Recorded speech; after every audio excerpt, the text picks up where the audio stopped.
Not Jay Hizzy.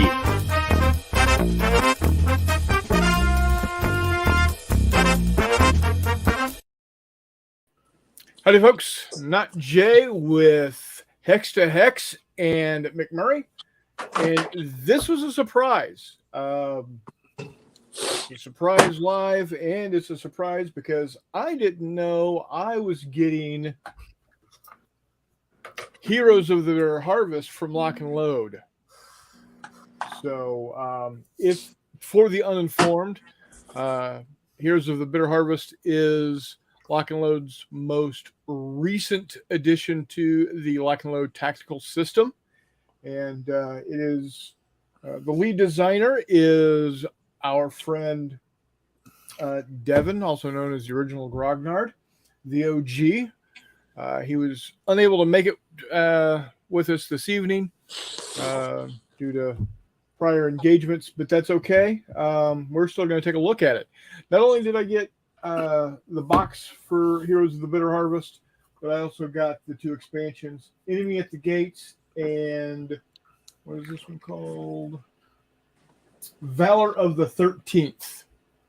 So, being that I don't know a whole lot about East Front, I'm glad Jeffy and McMurray are here because they know a shit ton more about the East Front than I do.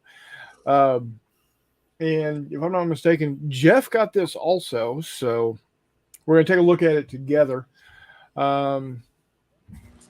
It's a big box. It's their standard 3-inch box. And for those of the uninitiated, the Heroes of the Bitter Harvest is their East Front game. It is originally going to be called Heroes Road to Stalingrad, and it's basically the game. Everything is surrounded the southern steppes of Russia. So let's go ahead and it says complexity is about a 6 out of 10. Solitaire playability is 10 out of 10. Ages 12 plus, players 1 to 2. Time 2 to 4 hours. So let's go ahead and dive in. Get after it. As always, the box is really nicely put together. It's a good, solid box. That's a handsome dude on that cover, isn't it? Yeah, it is. It is. Hey, Chris Long, how you doing, buddy? I still say we should call this game Devin's Backhand Blow. There you go. It does come with the spiral bound books. That's nice. I don't have to go out and pay extra money to get it spiral bound. And as always, it's got the nice big font because, well, we're blind, right?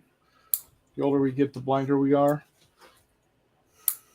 I also like that they've color-coded the sections.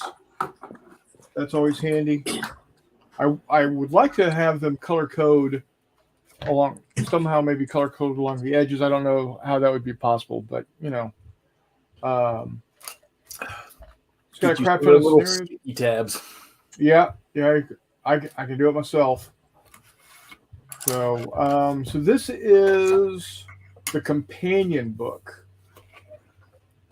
which is, I guess, all of the specialty rules.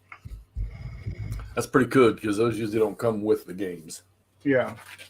So this has got the specialty rules for all the figures. Apparently there's a role-playing campaign in it. They do have the digital, Lock and Load digital for it as well. So the solo assistant is in here. That's handy.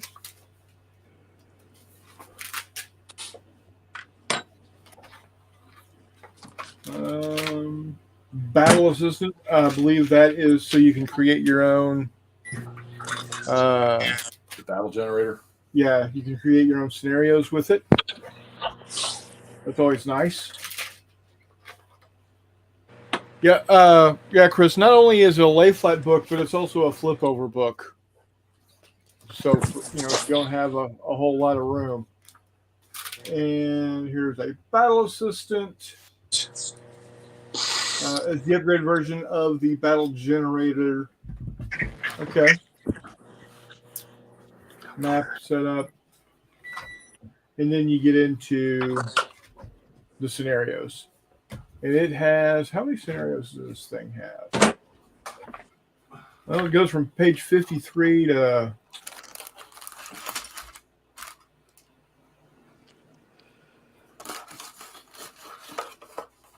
53 to a whole lot. 99, it looks like 98, somewhere along in there. Yeah, but 2-column large print, that's probably about 40 pages. Yep.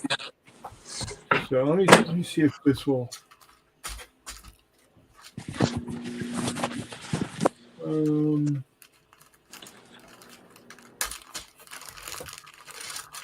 One, 2, 3, 4, 5, 6, 7, 8, 9, 10, 11, 12 scenarios in the base book or in the base game. Then you get the core rules, version 5.1. Again with the big font. And this is the standard. This is the standard core rules. So, if you have a previous version of Lock and Load Tactical that has an older version, like I've got the Falklands game, and I think it had like 3.0 in it. You should be able to upgrade. I should be able to play the new version with that box set. Right. So now this is cool. So this is something that they have been working on, and it is gives you a 3-dimensional hill. So you lay your map out and you put this down where it goes, and it actually gives you a 3-dimensional feel to the map. That's different. Every BattleTech nerd on Earth is rock hard right now. What's that? Every BattleTech nerd on Earth is rock hard right now. Oh yeah. Oh, absolutely. Absolutely. That might include Todd, given that he plays BattleTech now. Right. Set of dice, 2 gray, 2 red. Dice are always good. Cards, and more cards. We got data cards. Okay, so these are all data cards. Very similar to the cards in World War 85, just smaller. These are poker-sized cards, not tarot-sized cards. But you still get all the information you need on them. Like this is a Stu 42. This is some Soviet infantry. Sniper to be exact. So yeah, that's handy. I like that. Here are your solo assistant cards. They've had that system in place for quite a while. It can't do nothing but get better every time. Oh yeah, absolutely. And then you've got the original size maps. Those are, what about, what size are those?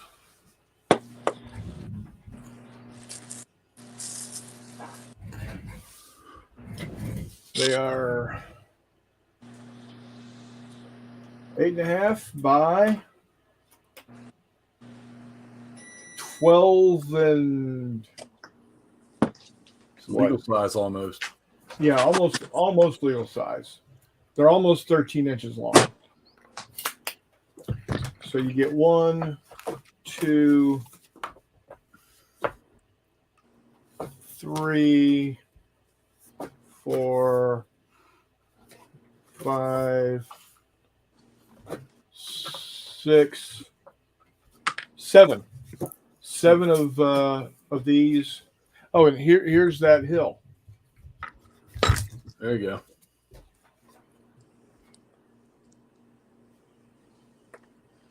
Huh. That's pretty cool. I like it. Nice. That's pretty cool.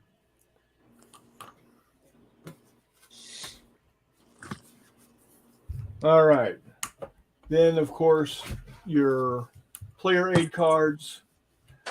I think somebody I was listening to one of their updates, one of their update shows, and somebody had commented that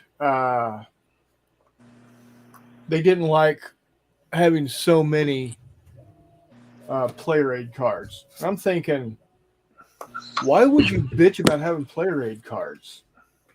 I mean, Yeah, there probably so many different ones to look at. well, yeah. I'd rather have these that, you know, I can figure out which ones that I need to have like right on hand, because no, I'm not going to need all of them. Right.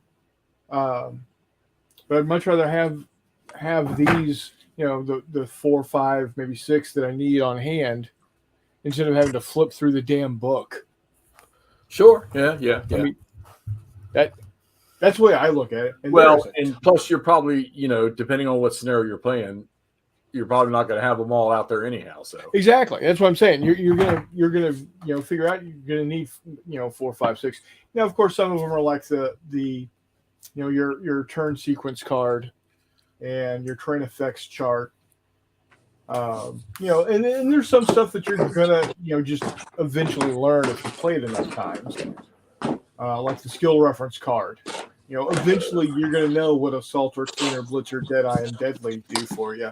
You know, if you play it enough. But it's handy to have, so that way I don't have to go flipping through the damn book. right. The counters, of course, are really nice. They're already rounded.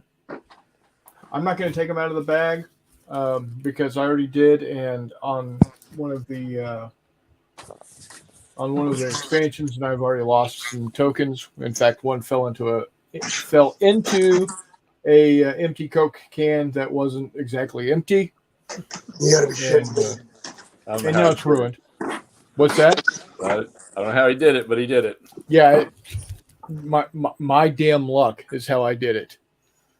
And then you also get the same 7 maps, but on their, I guess they call it their 4X size, I think. And it is,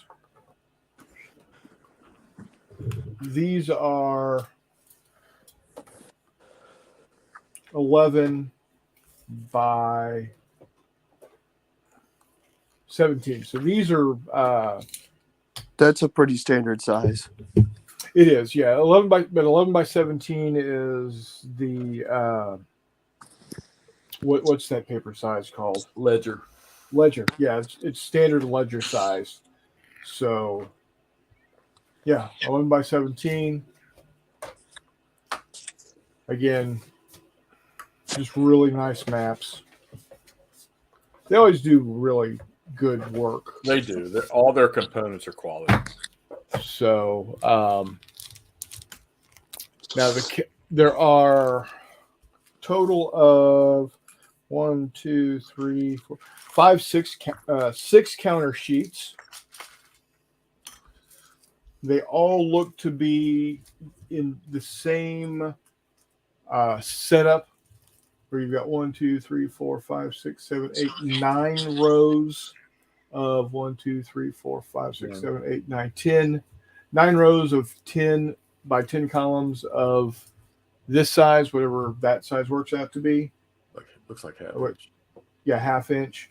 Then they've got 5/8. They've got one row of 1, 2, 3, 4, 5, 6, 7, 8 5/8, and then 1, 2, 3, 4, 5, 6, 7 2 rows of 7 of the. I think that's 3/4 inch. I think. I'm Plus they horrible. put their counters in the baggies inside the box. Yeah. Yeah. So these are. Actually, those are 3/4. These are 5/8. Oh yeah, they don't do. They don't do half inch, Yeah. do they? Yeah, these are 5/8. These are 3/4, and these are 7/8. So there you go. Now on the sides, they do have a ad for their Stuka Ace game. Right. And what's on the other side? Oh yeah, Point Blank. And you know what? I do like that. I've only played it the one time, but I'll tell you what, it's interesting. That game is so. I'm glad you're doing this because I'm messing with the Napoleonic pre-production demo. Yeah. Lock and load, and I'm not going to have time to do this. So I'm glad you're doing this. I'll eventually get around to playing it, but I won't be able to. I probably won't do this. Right. Well, I mean, David was nice enough to send it to me. I'll be nice enough to crack it out and let people see what it's all about. Glad you are. So yeah, that is Winter Harvest, or Bitter Harvest. Excuse me, Heroes of the Bitter Harvest. That's an interesting name. I meant to ask Devin why they chose that name. It's a good question. Couldn't tell you. All right. So they also, speaking of the devil, there's the OG now. Hey, Dev. So let's go ahead and take a look at Enemy at the Gates. Now, I've got to be careful because I don't want to lose any more counters. John Longshore's with us. Hi, John. John? What? Hardwolf's on and John's with us? Now, this one is perfect bound, but still has the nice big font. And it looks like this one is designed to be for snipers. Now, there are other units to go with them. But yeah, there are, let's see. We got scenarios 1, 2, 3, 4, 5, 6, 7, 8, 9. Looks like 9, 10 more scenarios for Enemy at the Gates. Right. That's nice. You've got the small maps. There's 4 small maps there.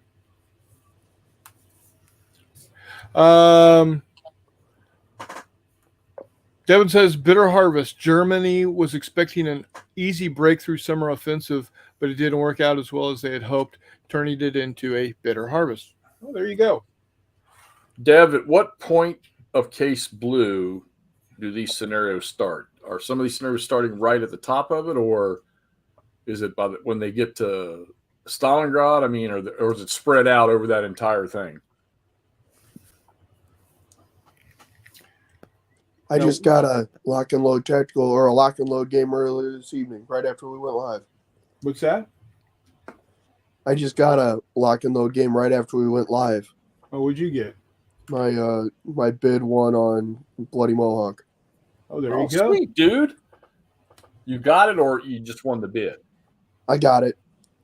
Instead of just sending it to me, the guy who had been relisting it for I don't know how long, I emailed him. I was like, hey, so I meant to buy it or bid on it, but I missed it by like a day. So I had the wrong day in my head, and I emailed him and I said, hey, like, is this still available? I saw that it went on bought. Can I buy this? And instead of going, yeah, that's fine, or something like that, he just sent me a link to it relisted. Like, dude, fuck, come on, man. So then I had to wait another 6 or 7 days, but it just went out at 8:02. So, all right, hopefully I'll have that in my hand soon. Oh, so I mean, you haven't picked it up yet or received it yet? No, bidding ended at 8:02. So 2 minutes after we went live. Nice. So guess what, boys and girls? What? We're gonna have the man himself here in about 5 seconds. Oh, cool. Outstanding. We get some details. Get the deets. The bitter Devin himself. Yeah. Now the thing you got to be careful of is that these counters are going to pop out of the frame real easy. All right, now wait. Bring your. Which one is this? Valor? Enemy at the Yeah. gate. So where's your little instructions on that one? Talks about what that is before you get into peeling that apart. No, this is enemy at the gates. Right. So does it have the briefing? Does it say anything? Well, we're gonna have Dev on here in a minute. He can tell us. Yeah. Speak of the devil.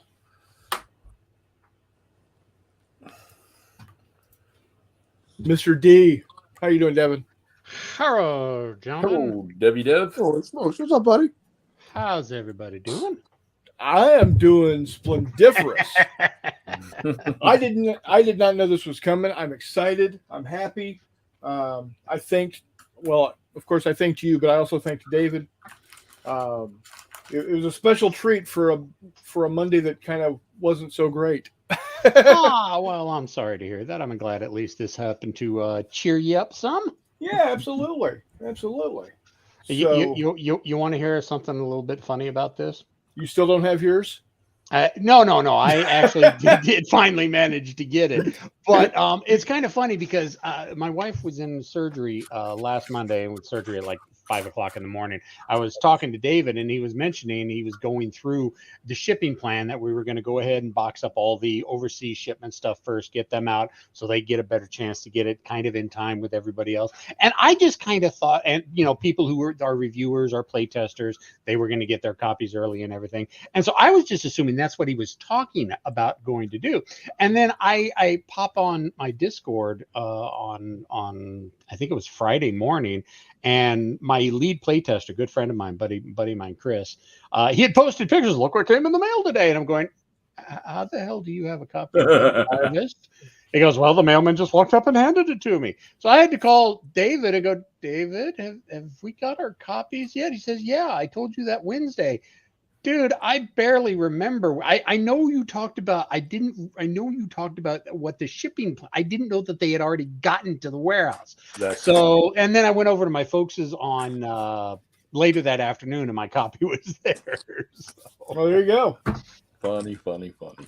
So then, of course, you got the 4 big maps. So, but like I said, you got to be careful because as you can see, just. Oh yeah, the counters want to get right into the action. There's no doubt about that.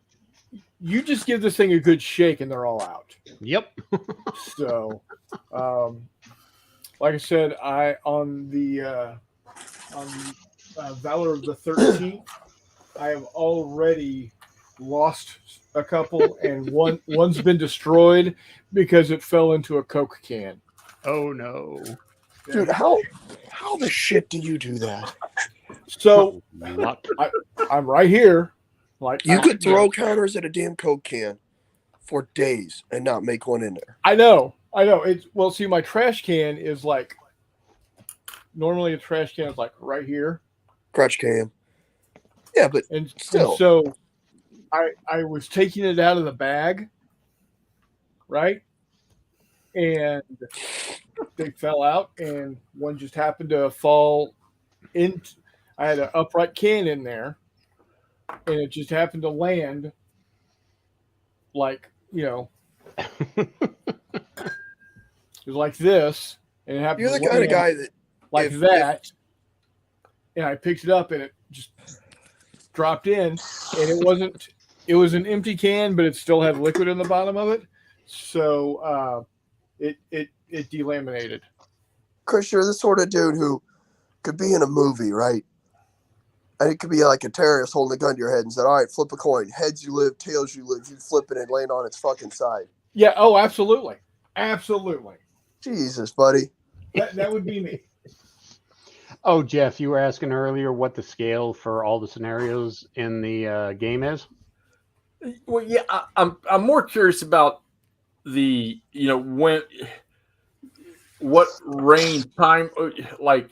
All right, so Case Blue to Stalingrad was quite a long period. Yes, it was. Do these scenarios stretch across that entire span, or are they focused? Yes, they around do. one? Okay, No, all right. the very first scenario is the very first attack, reconnaissance probing action, and the last scenario in the book is the night the Germans moved into the first bit of suburbs of Stalingrad city itself. Now, Enemy at the Gates mostly focuses on the fighting in the city, but there are the first two scenarios are basically lead ups to the assault into Stalingrad itself. Okay. This is going to be interesting to me. If I didn't have this game that I need to learn and demo, I'd be all over this, I think, right now. So the other expansion that they have is Valor of the 13th. Okay, now one thing I do need to point out: this is an expansion for Heroes of the Motherland. This is not an expansion for Bitter Harvest. Okay. Oh, wait a minute. Fair enough. I don't have Heroes of the Motherland, I don't think. Do I? Uh-oh. Oh, yeah. No. Mostly, there's a lot of you might. No, actually, you probably can't. There's a lot of vehicles that are in Motherland that's used in Valor of the 13th that are not in Bitter Harvest. I do have it. To the internet. Okay, there you go. I do have Motherland, so that's the other one you all sent me earlier. Yep. Oh, no. That's the one I bought. You all sent me Defiance. Oh, there you go. Whatever. So, McMurray Close enough, also. right? Jesus, Jeff. McMurray also. I wanted to let you know I got an email into our warehouse guy about Bloody Mohawk. He just hasn't gotten back to me yet to see if we got any copies left. I actually quite literally 2 minutes after. Oh, was that the title you were talking We about? started live, yeah. 2 minutes after it finally like the guys had it up there listed. It's $75, which is one of those. This is way more like, all right, buddy. Yeah, I get it. You bought a game that is now out of stock or out of print. I get it. It's like you're a dick, but whatever. I get it. yeah. And then I went to grab it. Jeff sent me the link, and I was like, yeah, I saw that one, but goddamn, that's expensive. And then it went out again because, of course, it did. And so I emailed him, like I was telling these guys, like, hey, can I buy this from you? I saw that it just went out. I meant to buy it. And again, instead of just saying, yeah, man, here, why don't you PayPal me the $75 plus $8 shipping or whatever, he just sent a link to it relisted. So I was like, so now I'm going to have to wait another week. Okay, whatever, asshole. But that's all right. It'll be here sometime soon, and I'm going to dive in. I'm excited. I just knocked off Storm over Stalingrad, so it's good timing. Or Stalingrad. Cool. Excellent. Or no, goddamn, yeah, Jerusalem. My bad. Jesus. Oof. Yeah, Storm over Jerusalem, the new one. Thank you, Jeff. Yes, sir. So what I noticed here is Valor of the 13th has an ad for what I'm actually really, really waiting for. It's being printed right now. Okay, we're actually to print. Okay, good. Yes, we are to print. We sent the final files off 3 weeks ago, and they are in the process of printing it up right now. It takes 6 to 8 weeks to print it up. Then they got to get it on a container or packed into a container, then on a container ship, and then shipped to us. We're hoping July or August. We should have it by then.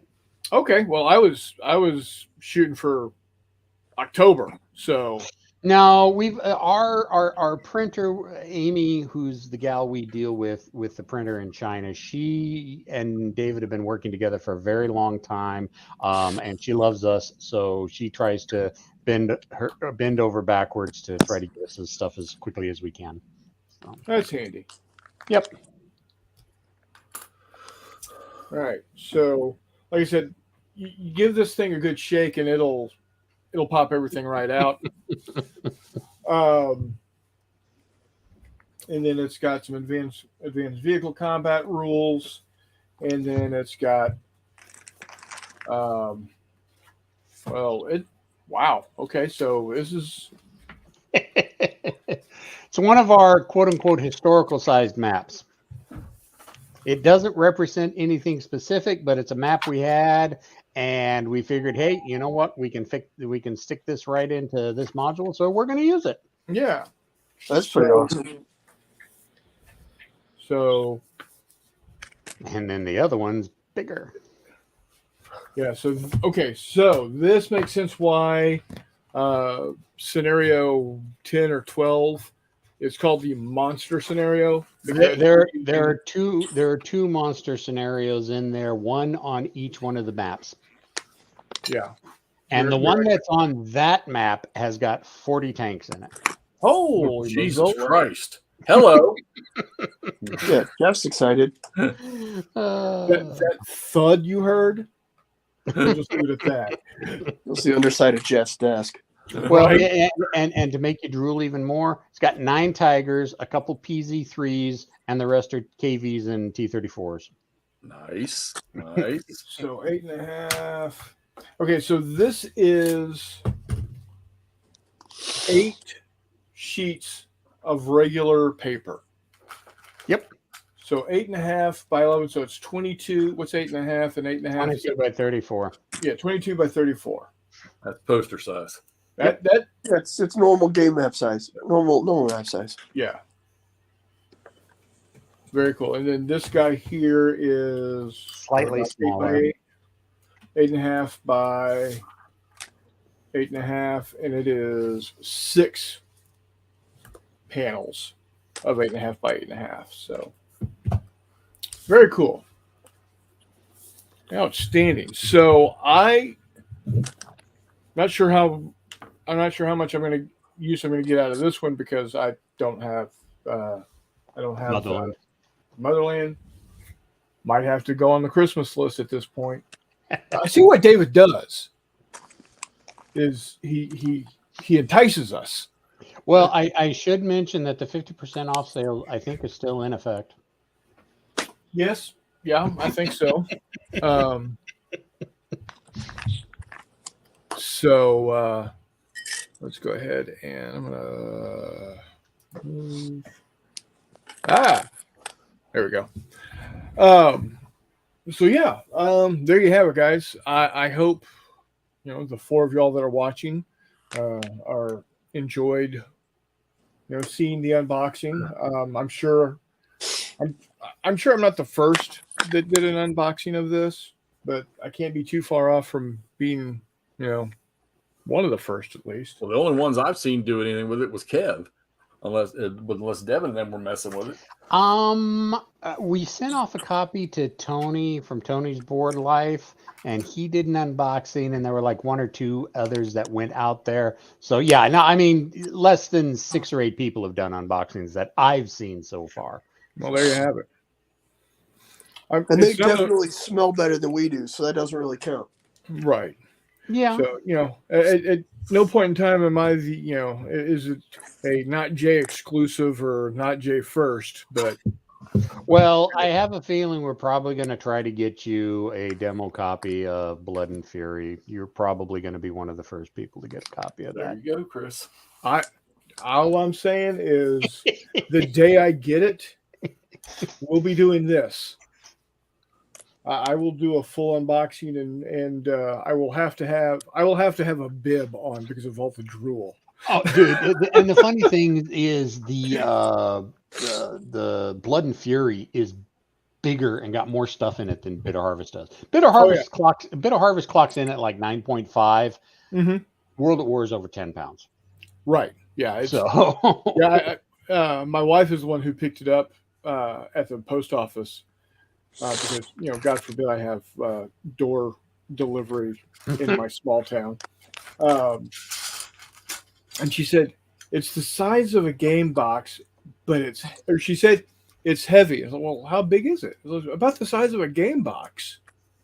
Well, where's it from? Lock and Load. I didn't get an email or anything. Dude, I don't get email notifications when Darren ships stuff out. So Hey. it's great because I just get stuff every once in a while. It's like, hey, here you go. Now, Email, and I'm looking at the email the day I got it on one evening, and the next day I'm sitting at work and I'm looking at the email and I'm like, wait a minute, I didn't order anything from Lock and Load. And then I got home that very night, and here's a box. They And I'm pulled like, a sneaky "Whoa." on you. So, and this is how it's labeled. Come on, focus. There we go. Not Jay Arnold. There you go. It's in case it gets sent to your brother. Right. Well, no, Because because it's just one of them Arnold boys. Yeah, Well, it goes with a lot of times, what we do with our reviewers and everything, we mark them in the mailing list with their YouTube screen name, so we can keep track of. All right, he's a reviewer. All right, this is a play test. All right, this is a general customer. right. So yeah, I got not all the time, but most of the time. I got no problem with that. I got news for you. I've told most of my contacts who keep asking me, "Hey man, what are you going to play next?" I said, "Next." I said, "Kursk is going to chew me up, and I'm going to learn this Napoleon game. So you won't be seeing me playing a whole lot of much of anything other than those two." I'm setting up. I've got this, the example that y'all have in the First Victories book. Yep. At the end of the brigade, or I don't know, one of the rule sets. I Soldiers. set that up, and I'm just following the steps and moving the pieces on the map with this, just so I can get a feel of the flow of the game. Mm-hmm. And then, and I'm already starting on the rule book, which I printed off a copy of that freaking monstrosity that you sent me. I was like, this is going to be good, because I'll tell you what, I think back to the 70s and early 80s, and I keep thinking about, I've got 2 copies of Wellington's Victory. I'm like, I remember what that was like to learn. And then I'm like, this game here shows me, look, there's a butt ton of Napoleonic games out there, and probably La Bataille is the only one that's going to fall into that Wellington's Victory type of game, tactical. And now you all got this. Yeah, well, this is, kind of like how the Advanced Tobruk system, I call the Advanced Tobruk system ASL Light. This is La Bataille Light. I mean, it almost gets to that level of La Bataille, but not as autistic as it has to be. So, and the great thing about it, Terry Doherty, the designer of it, is an old hand from the La Bataille series. Okay. He did La Moskva.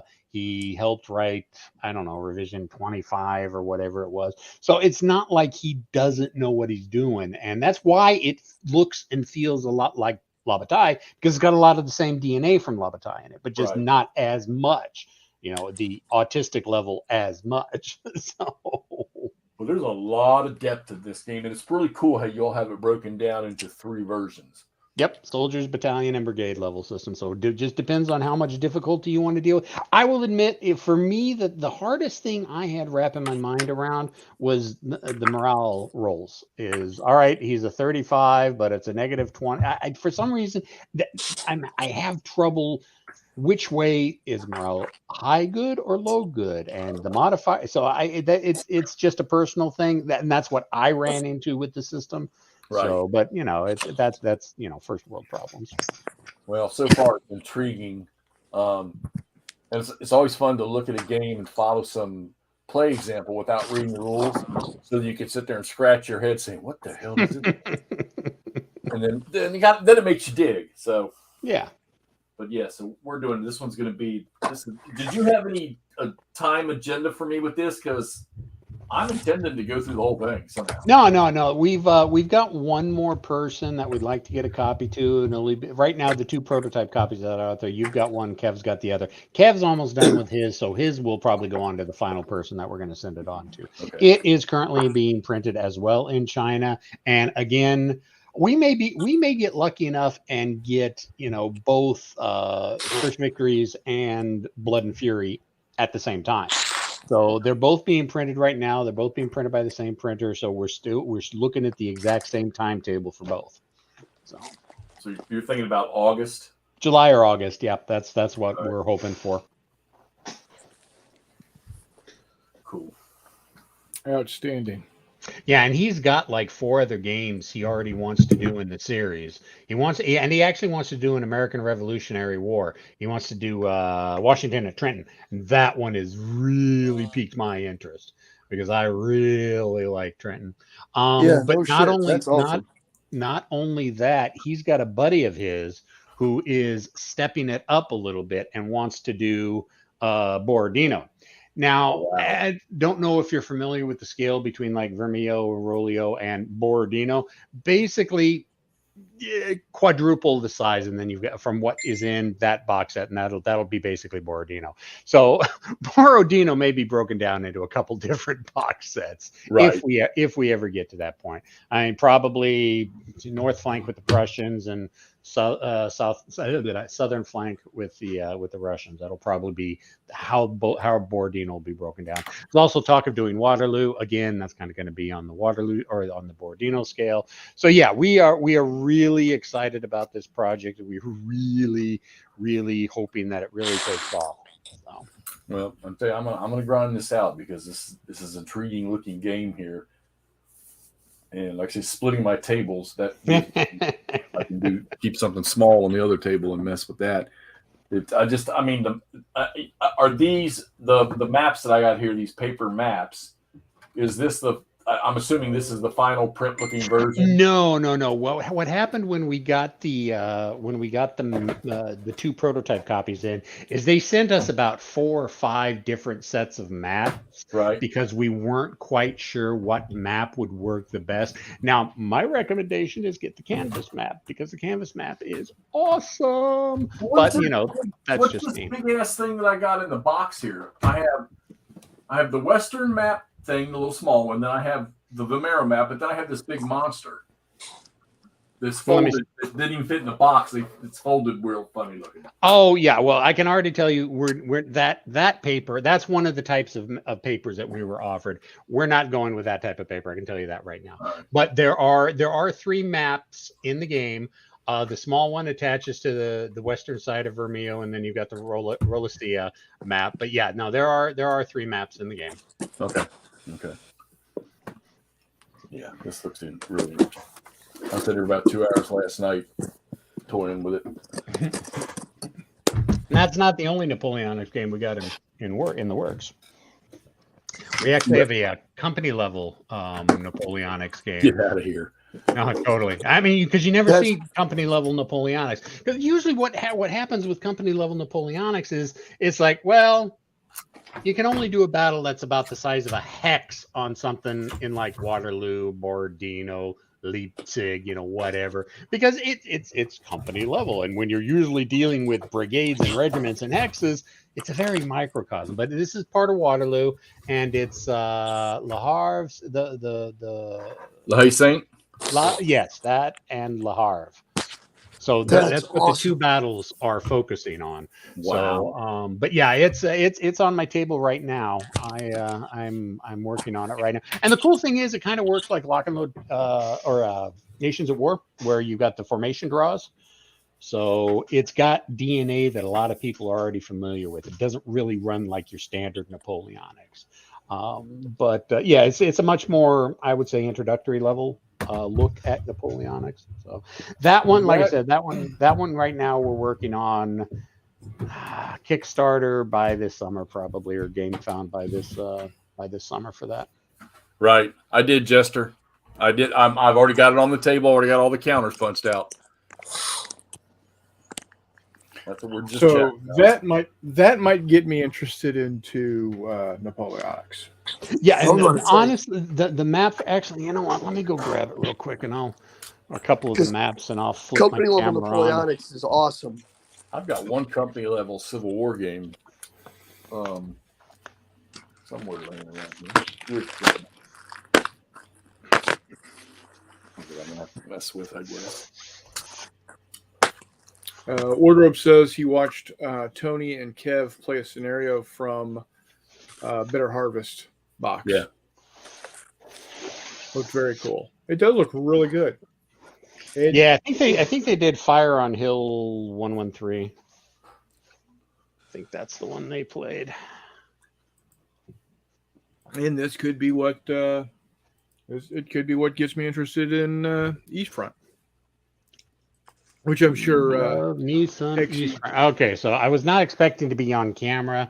So, but this is Devin, you're beautiful. Don't my worry. God. I know, but I'm in my PJs. So This is the map of the game that I'm playing right now. No. This is close Oh, quarters shit. battle. This is Oh. one this is the company level scale. Oh That's man. Hougoumont, brother. That's Hougoumont. Hold Yeah, it out. Hougoumont, Yeah. yep. Whoa, Jesus, Devin, that's fucking awesome. Where's, Yeah. where's the gate on this? Oh, there it is. I see it. Okay. Yeah, see, we've got counters for breaking the gate down and everything. Wow. This is what could get me interested in Napoleonics. And this is one of our canvas maps. So I mean, Badass. it's we like to call it beer resistant. That's smart. Because if you spill water on it, it's not going to ruin it. So, and mostly with us gamers, especially us older guys, it's adult libations that we involve ourselves with. So, but yeah, and we are going to start offering these canvas maps for everything going forward. Nice. Blood and Fury has got the canvas map for the big campaign map. Let me see if I can. I love mine from Storming the Oh, the Storm in the Gap, the Frankfurt. yeah. God, that looks good. Yeah, Those, the guy those who are good, designed those would be good little corners of Waterloo to do a company scale. Oh yeah, Engagement. Perfect. Okay, so I'm just gonna throw this out here. What and this is probably a question that Hexy will be able to answer. Would you be able to have? Could you get a good company level game out of some of the stuff that was in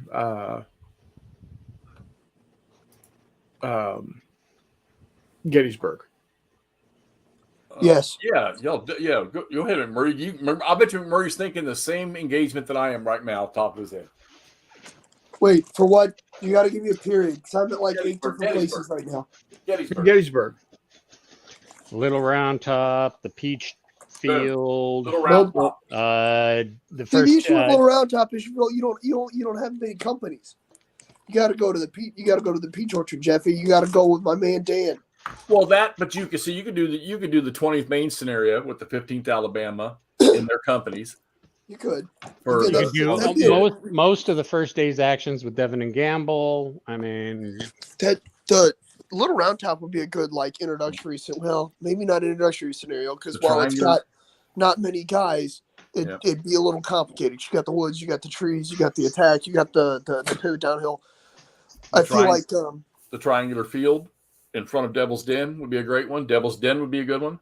that would the initial engagement between Buford's cavalry and the Confederate vanguard. That'd be a good scenario. I still anything around my man Dan, dude. Anything there. I Dang. don't know if you could pull it off on Culp's Hill. You're definitely not going to pull it off. You could pull off the Pickett's Charge if you just do the part right at the angle. Yeah, just the high water mark. Yep. That'd be pretty cool. So yeah, it could be done. Reese, how you doing, buddy? Hey Reese, thanks for dropping in. I was about to say there's a lot of Good shit, man. zoomed in stuff you could do like that. That would be really awesome. You guys have been phenomenal. I know for me and Chris, it's surprising the shit out of us. This has been really, like I say, when I pulled this out, I was like, Jesus Christ. and of course, the first thing was a giggle for me saying, yeah, East Front.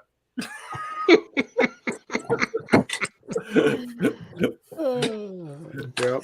Like I said, it's games like this that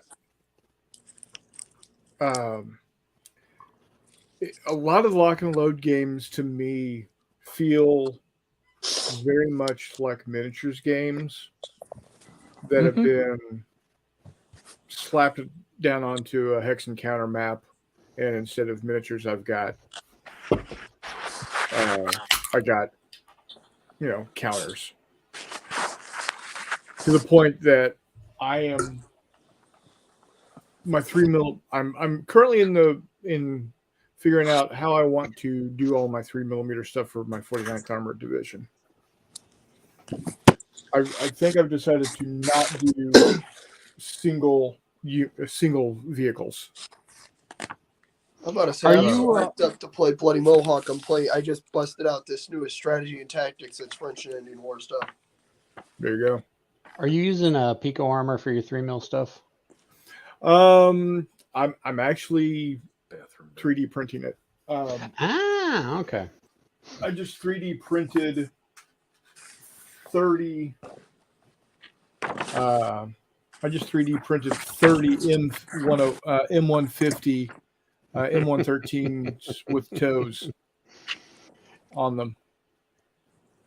Back when the original World at War came out under Mark Walker, I had a buddy of mine who had me paint up basically all the units for that, so he could play. He played on the map board, but he was using miniatures on the map board, and it was Yeah. all Pico. It was all Pico armor that he ordered. And Todd just asked this question. Can't remember, Devin. Are you considering historical Stalingrad, and other East Front maps? Yes. I cannot say when my magnum opus of Stalingrad will come to fruition. It is a plan. The idea of that is a lot of historical style maps, the tractor works, the dockyards, the grain silo, Pavlov's house, just a bunch of actual historical maps scattered in with a bunch of isomorphic maps for just generic type battles. But yeah, we are planning on doing a full-on Stalingrad box set, but that's probably not going to be for 3 or 4 years, probably. He also wants to know if you're still working on Pegasus Bridge. I am. Everything is kind of on hold right now because the way David wants to revamp Lock and Load Tactical going forward, he's really wanting to focus on doing a revamped Normandy box set, but be Normandy plus, and so you have more of the OOBs. We want to put the French Resistance in. We want to put more British in. We want to put the Canadians in. We want to get the Poles in. Of course, we need the US in there, and the German Luftwaffe, German Wehrmacht, the SS units. Basically he wants to make the main boxes going forward. And honestly, these are probably going to end up being 4-inch boxes. To make the base boxes as full as the OOBs as possible, and then we do expansion boxes, and that's what Pegasus Bridge will be, where you're going to have the map, you're going to have the scenarios, maybe a few counters, but most of the counters are going to come from the main box set now. So yes, Pegasus Bridge, it's still in there. I've had to get creative with the map a little bit. Lock and Load Tactical doesn't have any rules for roads going through a hex with the building in it. And that makes it kind of difficult because most of France is all jam-packed villages right next to the road. So the most famous, and Todd, I'm sure you know this about the inn that was right next to the bridge and right next to the river. It was like 30 yards away from the river. Happened to also be the center of the local resistance group, but it was also one of the first buildings that the British captured. Very important in, no, don't ask me to remember what name it is right now, but it's got a path running right through it. And the way it's like, people are going to be pissed if I shift this around a little bit. It's just the way the rules said. I'm already having to make up rules for orchard lined roads. We don't have that in Lock and Load Tactical, but there's a lot of it in Pegasus Bridge.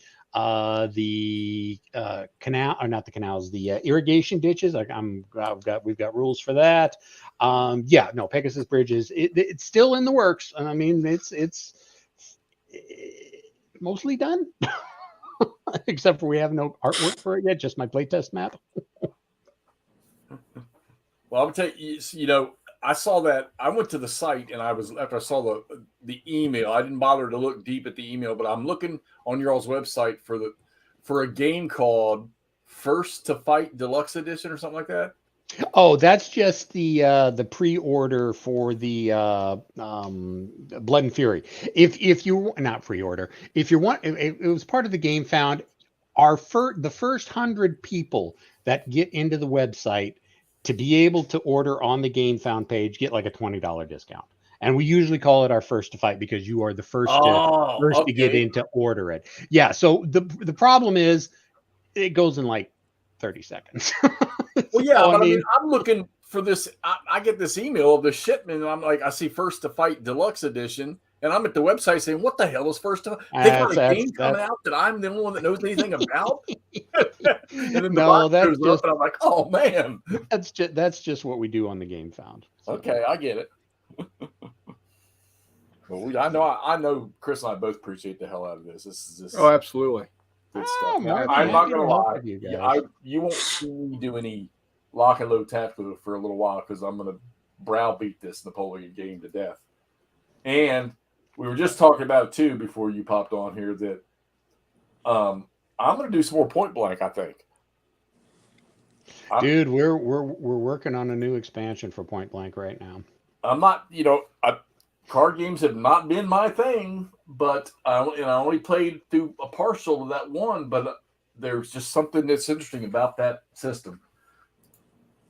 It's a really good system, Sean. I mean, yeah, if you know Lock and Load Tactical, you're going to know most of how Point Blank, at least the combat side of things, works. But the simple fact with how he did the action deck, and this is the one thing I am so grateful he did. A problem we had with Upfront back in the day, problem with Combat Commander. At times you will get to the point where you just don't have any cards that you can play. I have played Upfront several times, and I've gone through like 8 or 10 hands. Dump the hand, get new cards. Dump the hand, get new, and I just can't play anything. Right. You can play you can use a card to play an action on any unit in the game. The unit becomes spent.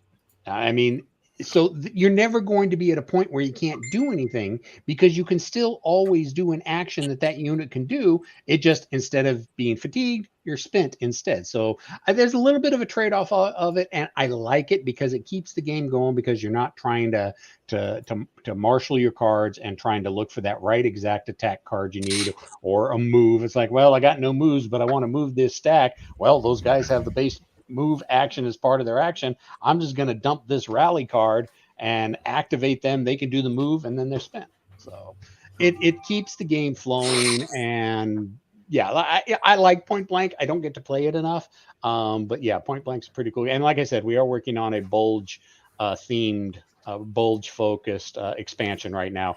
New terrain, new vehicles, couple new rules, and there's 3 of us working on the scenarios. I think we're gonna have 10 to 15 scenarios. I've got 3 written already. I've got another couple I probably am gonna knock out. So you're gonna I'm sure the card expansion, there's gonna be a card expansion for that. Oh yeah. It's gonna be a Ziploc because it's just an expansion. It's gonna be kind of like one of our Lock and Load Tactical expansions that we did, but it is gonna come with 3 new vehicle types: King Tiger, M4A3 76W, and Sonderangefährts 341-1-2, which is the Puma. We're going to put those in there. We've got a couple new objective cards, a clearing. That's the one thing that kind of amazed me is like looking through when I was helping Sean when I was playtesting Sean with the first Point Blank. It's like, why are there just no clearing cards? I know commanders always ordered their troops out. Just grab that patch of ground out in the middle. So we've got that. We've got rules for deep snow, obviously. We've got forest cards, terrain cards now. We've got foxholes and prepared positions that can be put into play. There's rough ground. There's rubbled buildings. Yeah, there's a whole bunch. There's probably, I think all put together, probably going to be maybe 35, 40 regular standard size cards and 10 of the mini cards. Right. Jester, what's with the update with Nations at War? Forget this other nonsense. Okay, Nations at War. Digital or tabletop, Kirk? And the backs of the cards are not different colors in Point Blank, Kirk. Please. You must have thought we were doing a DBG thing here. Well, anyways, for Nations at War, digital, the tabletop. Okay, we're gonna be doing that. There is a Stalingrad module that Sean has designed. There is a Battle of the Bulge module that Sean has designed for Nations at War. However, David has decided he wants to kind of change our focus a little bit with the success of Point Blank, and what he wants us to do is, in the similar style of Nations at War with the similar cards and the unit draw actions, but he wants to do a area-based Market Garden game using the same mechanics that were in Nations of War. Are we going to see more traditional Nations of War stuff in the future? Yes. I just can't say when we're going to get around to it. I just know that right now Sean has got the Winter Victory, which is the new Point Blank expansion he's working on. He's going to be working on the area-based Nations at War game for Market Garden. That's going to cover the entire corridor. So I'm kind of looking forward to that. And then he's also got the two other standard Tigers in the Mist and whatever his name for the Stalingrad scenario or the Stalingrad boxes. Okay. Here comes the big question. The most important lock and load publishing question of the evening. I'm When is scared. going to be some ACW?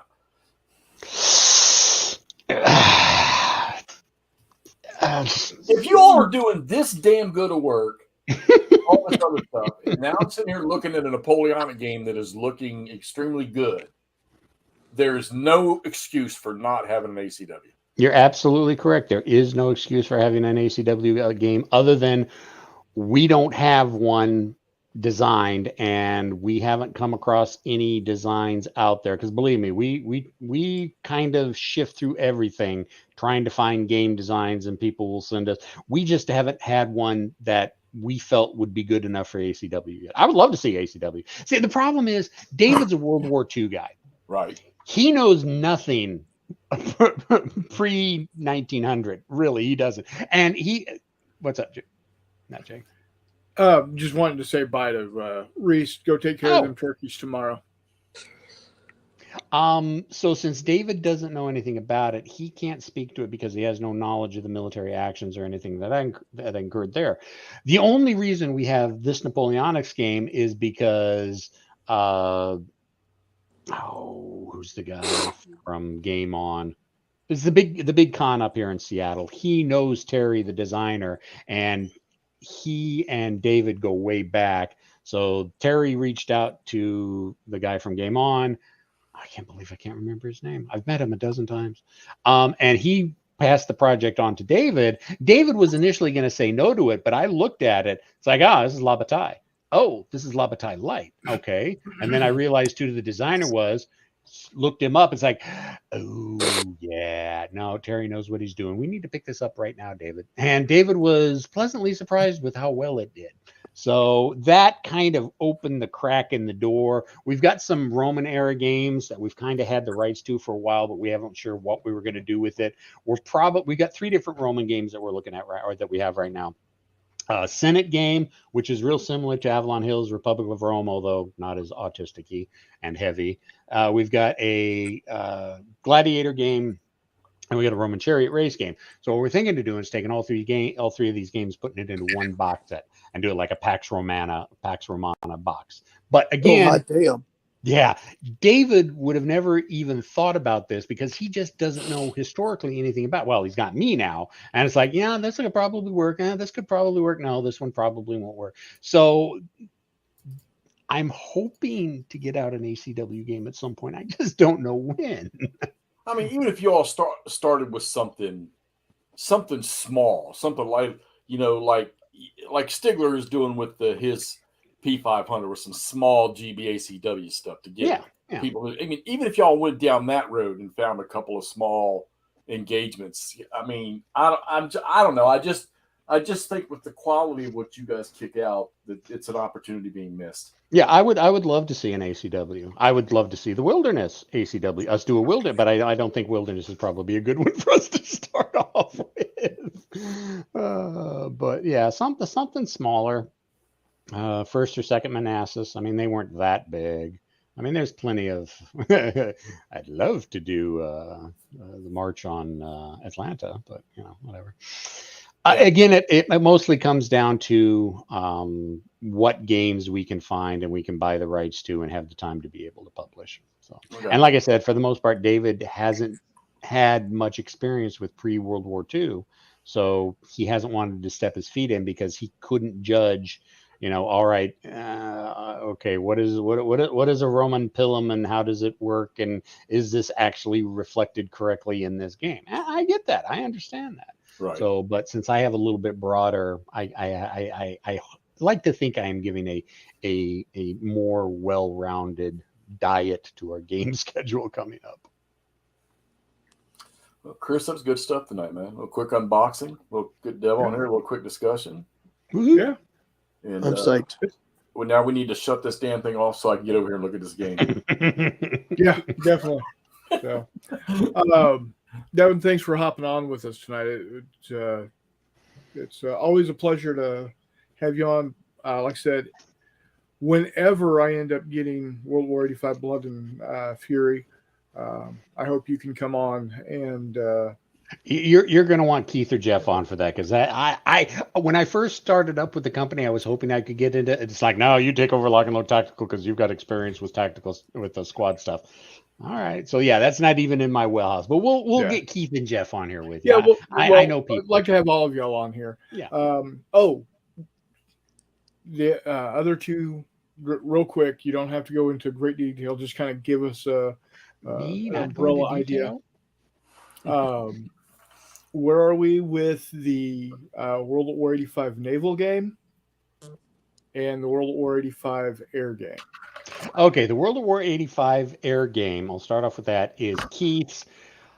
However, Keith, due to real life concerns, has had to step back. Jeff is taking over completely most of the World at War. Jeff is currently working on America Breached. Nicolas Marcon, one of our French, he is the designer at this point, is taking over the French expansion for World at War 85. And so we're gonna see what happens with that. Keith would like to get the air game out, but at this point, I can't say if and when it's ever going to come out. The naval game, if everything goes right, we're hoping to have it game founded by May. This May, Yes, this May.